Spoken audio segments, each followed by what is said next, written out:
Achieving or getting fired is possibly one of the most controversial topics in the world of personal finance. You're fired! Huh? Fired?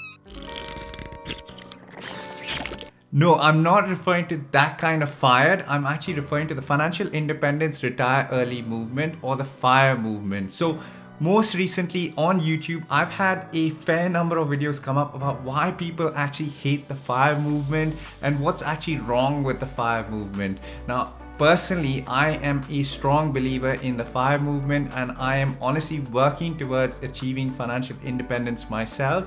So I only thought it made sense for me to make a video that counters and rebuttals some of the points that these YouTubers who don't actually like FIRE have talked about. So in this video, I'm actually going to be talking about how you can achieve FIRE without going absolutely crazy and possibly provide a rebuttal to some of the points that these YouTubers have talked about.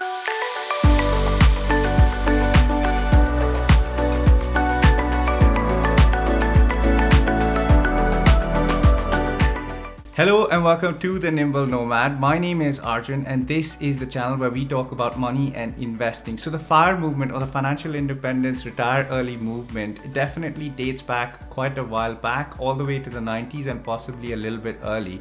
The whole premise of the FIRE movement is to achieve financial independence by saving and investing that money so you can grow your capital very quickly so that you have enough money so that you can retire and then live off of the capital that you have saved and invested. The whole premise is that you should have approximately about 25 times your annual expenses so that you can then live off of that for the rest of your life by drawing down only 4% while the rest of that capital continues to appreciate through the investments that you've got in the bank. Now, obviously there are a fair number of pitfalls with that approach, but in this video I'm going to rebuttal a couple of the points that people have made in the videos that talk negatively about FIRE, because I actually came across the FIRE movement 2 and a bit years ago and I was immediately drawn by the idea and the option of having optionality with my time and my money, and then therefore being completely independent from my day job. So I have spent days, months, and well, the last couple of years researching the FIRE movement and personally pursuing it as well. So I want to talk about in this video why it actually works and what you can do to avoid going absolutely nuts in the chase and pursuit of FIRE. So the first point that people actually talk about the most is frugality or the extreme saving nature of FIRE. A changing table is one of the most expensive things that a new mom has to buy. So instead of spending $200 on a changing table, I got mine for free at a gas station that was going out of business. The biggest argument that a lot of anti-FIRE proponents actually make is that in order to achieve FIRE, you need to save money and that's all you're basically doing, which basically means that you're skimping on basic living expenses and you're just not living your life to your full potential and you're just absolutely becoming miserly.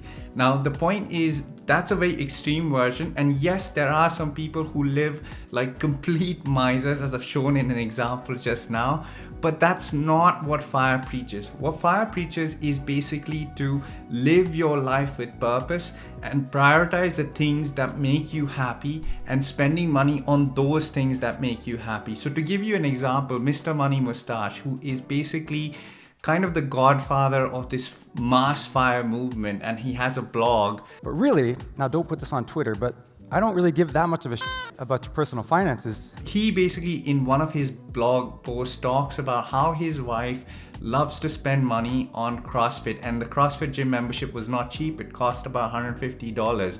Now, if somebody who was extremely frugal and focused on saving money, I don't think that would be in their mentality and context of spending money.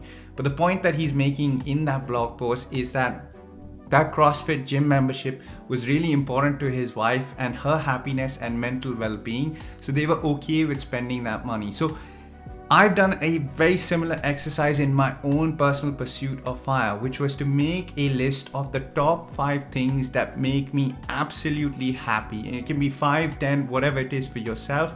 But for me, I made that list and I basically listed down what those things were and how much each one of those things cost. And I found very quickly that majority of those things actually didn't cost a lot of money because they were not material things. They were simple experiences that I can enjoy on a day-to-day basis, and they bring a lot of joy and happiness to me. Of course, within that list, there were some expensive things, such as going on a holiday or, going for a nice meal.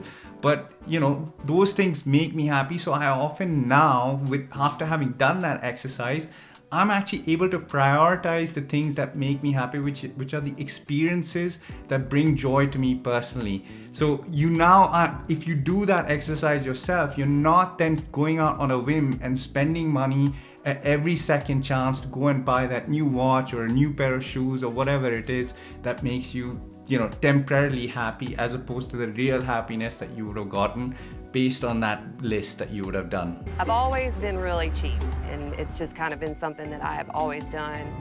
I just get a good feeling out of not spending a lot of money. So the second point that I actually really disagree with, that a lot of these anti-FIRE proponents talk about, is just growing your wealth through saving. Save, and that's all that you need to do in order to get rich and become fired or achieve FIRE. I think this is a massive misnomer in the fact that you cannot get rich just by saving. And this is actually one of the arguments that somebody actually made with me when I disagreed with their YouTube video in the comments. And so I agree with the fact that you can't just save and get rich, because that would mean you have to have a really high rate of saving, and also your money would depreciate in value due to inflation. We're going through a high inflation period at the moment as well. So the key is you need to save, but you need to invest that money in the stock market or into an asset which will grow your capital for you, and which means that you will be able to achieve FIRE within a reasonable amount of time and become financial independence. Now, the other aspect to becoming financially independent, and I think a lot of people who have not done research on FIRE and just assume that FIRE is about saving, don't actually understand, is that not only is it important to save, but it's also to build multiple lines of resilience to your income streams, which means building multiple streams of income. If you do that, then obviously not only are you saving money at a faster rate because you have multiple streams of income, but let's say one of those taps which generates income for you got switched off, you have reliance on other streams of income. So to give you an example, as somebody who's pursuing FIRE, I have more than 3 streams of income that I've been able to generate and build for myself over the last 2 years. So one is my dividend investments that pay me regular paychecks outside of my day job. I have this YouTube channel which generates a little bit of money. I also have affiliate links within some of my videos which people sign up to for me to get free shares. And then I also have sponsors who sponsor some of my videos, and that generates a little bit of income for me. So automatically you can see that I'm trying to generate more wealth for myself, and that's increasing the rate of my savings.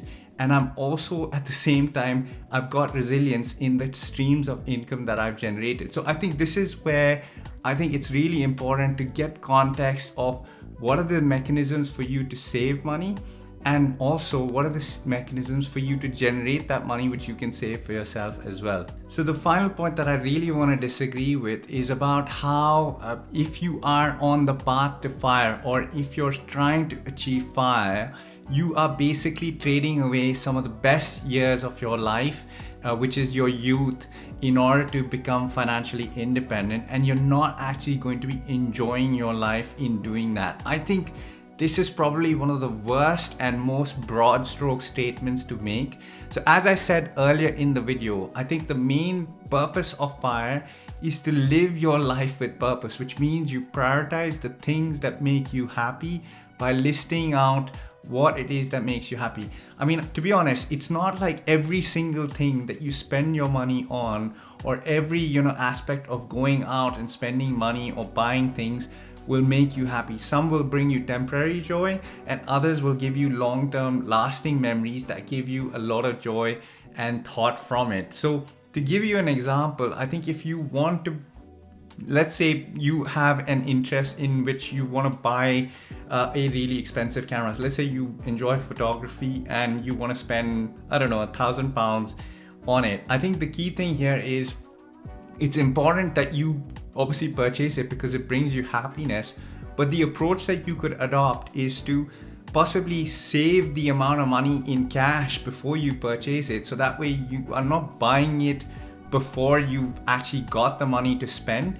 And then once you've bought it, then you can use it for as long as you want and pursue your joys of photography. So for an example, like I really wanted to buy a pair of sneakers, and so I bought these pair of sneakers, and I saved money from my side hustles to actually save for these pair of sneakers so I could then go and buy it. So that way I had no guilt that I had spent money. The other approach could be that if you, let's say, have a monthly budget that you want to save money for, then you allocate a certain percentage of that monthly budget towards fun money, which means you can do whatever it is that you want with it and it's guilt-free. And there are some examples of this on YouTube, which other YouTubers talk about. And I agree with that. You should absolutely have fun while you go on with your life. But that doesn't mean that you go and have fun all the time and there's no focus on anything in your budget and your financial health, basically. So this is my personal take on the arguments for financial independence. Obviously, there are some pitfalls with financial independence, retire early as a movement.